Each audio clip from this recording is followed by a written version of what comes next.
Good morning. In the module notes, I talked about pulling data from different systems to inform decisions about students. In this presentation, I'd like to share a few examples.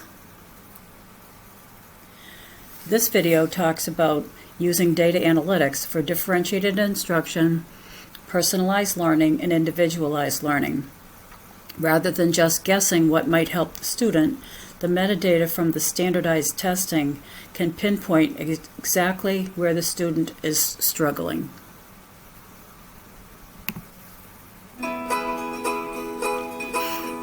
In most settings, all students are expected to learn material at the same time and in the same way.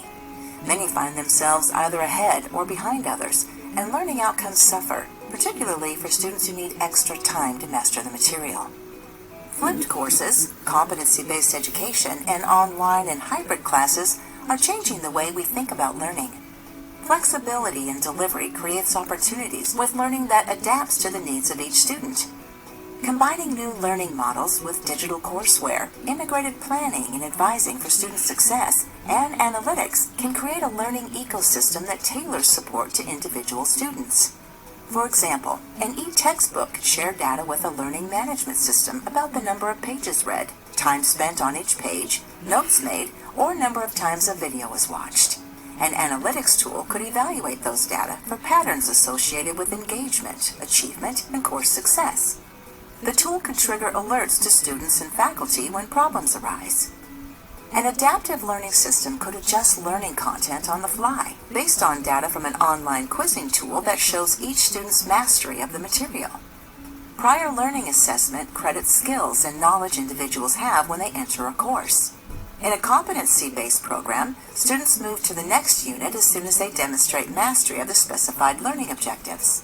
Advisors would have access to data and tools that enable them to tailor guidance and degree planning support to help students maintain progress toward completion. Instructors see which students need extra help and which would benefit from new challenges to keep them engaged.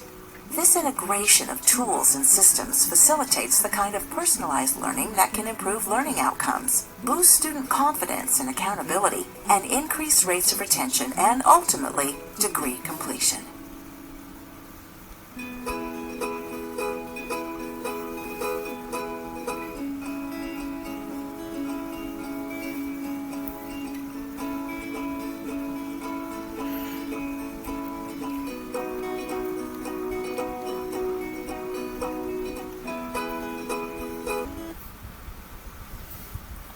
This type of analysis is called data analytics.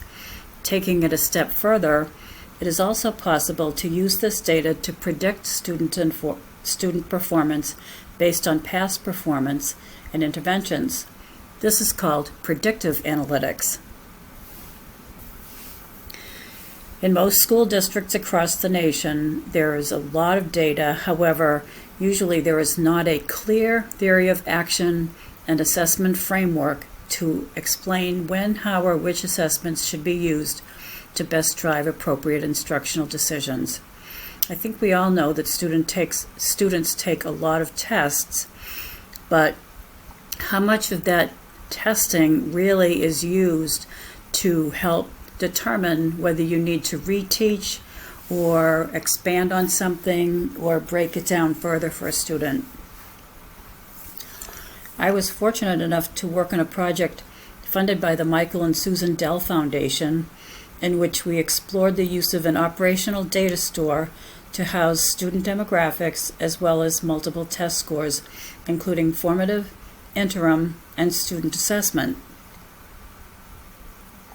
An operational data store is similar to a data warehouse, but it allows you to write queries to generate reports.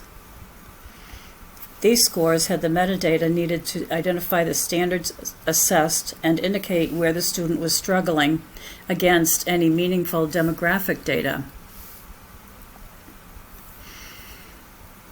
In this example, we wanted to create a visualization for the question, are students improving over time?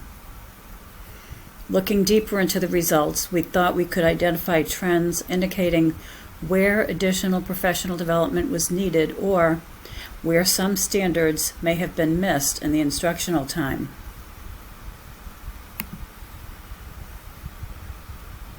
This video provides an overview of the Effective Assessment Data Management Project, also known as EDLE, and the analytics that are the result of this effort.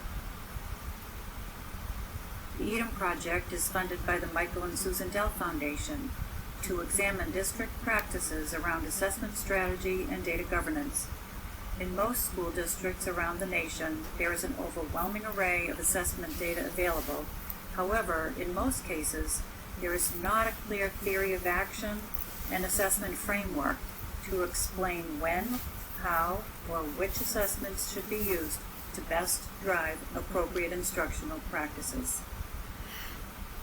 In an attempt to support districts in making these decisions, the EDLE project and the EDLE design team, consisting of representatives from several participating school districts, has defined a set of common terminology along with common practices and procedures, including an assessment inventory, calendar, and data governance strategy.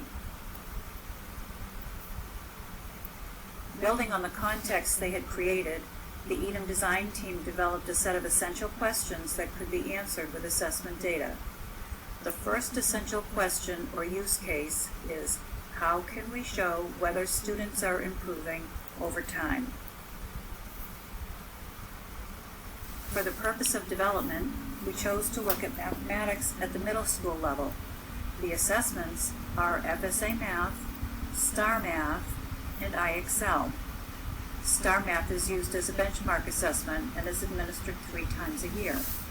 Note that these represent 3 different types of assessments: summative, benchmark, and formative. During the development phase, we focused on data from the 2017 to 18 school year, but since the FSA scores are now available and STAR assessment has been administered this year, we are shifting to the most current data available. For the next few minutes, we'll take a look at the visualization for Essential Question 24. The summary page is the first page of the report that you see when you click on the visualization.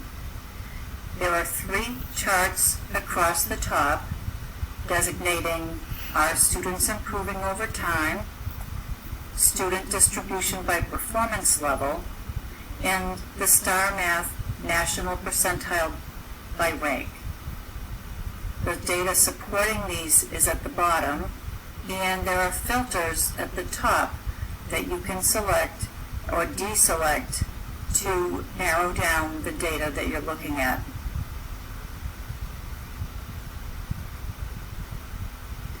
Also, you'll notice that as you hover over a section, the data for that section appears, or by performance level.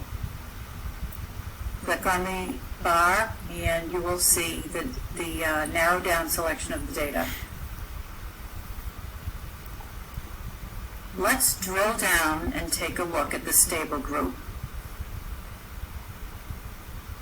In this group, we see the students who fall into the stable rating, indicating that their change has been plus or minus 2%.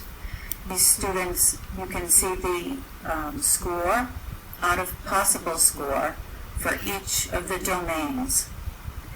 You can also click on one student and view his or her performance in a specific assessment. Next, we'll take a look at a single student. In this case, we can see how she performed out of each domain, which ones she scored high in, which ones she scored low in. We can also compare her performance on the different types of assessments, noticing that she did very well in expressions and equations in the IXL Math, but less well in both the STAR Math August and the STAR Math December.